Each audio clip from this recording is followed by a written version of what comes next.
Vipi mzee? Uhusu nini? Sasa mzee wangu, ndio nini sasa unafanya? Ni wiki ya pili sasa hivi mimi nakudai. Naona sasa hivi hata dukani pia upiti.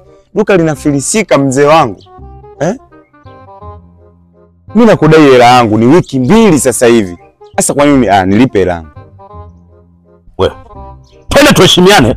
Wewe ukimwona mtu anapita njiani, nilipe hela yangu. Wewe unanizalilisha njiani hapa. Kwa nini unanizalilisha? Mzee wangu, wewe kudhalilishwa umetaka. Yaani wewe kudhalilishwa wewe umetaka. Kwa sababu inawezekana unanikopa alafu wiki mbili. Sasa sikiza nikwambie. Katika kijiji hiki hakuna hata mtu mmoja aliyeweza mimi kunizalilisha tofauti na wewe. Sasa ninachotaka kukuambia, mimi pesa sitoi. Sitoi. Mzee wangu, kwa sababu umetaka ubaya, mimi nitakufanyia ubaya. Mimi nitakufanyia ubaya mzee wangu, kwa sababu oya, Faza unaleta dharau. Ile ni duka ujue, ile ni biashara. Mimi nafanya biashara, unanikunja mimi. Sasa kwani wewe nani usikunjwe? Wewe nani usikunjwe? Sawa.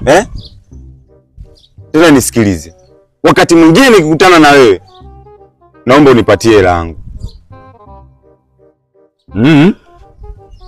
Sawa.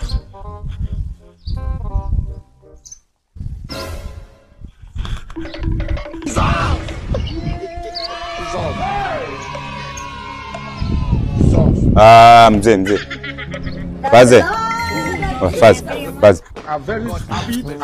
Faze. Nini sasa? Sasa Faza, mambo ya kudaiana na mambo ya ushirikina wapi na wapi? Wewe umenikunja? Wewe umenikunja mimi? Sasa sikia Faza. Tuachane nayo bana. Faza. Acha nakuomba. Sawa. Sawa, unamuogopa nini huyo? Wakati mzee ana uganga wote. Kaja babangu mdogo kaja kumuomba tiba asionekane katika wizi. Lakini leo yupo nyumbani pale anaumia mdomo. Kwa kumbe ni mwanangu una lolote. Kwa hiyo unanitingisha tu. Oya.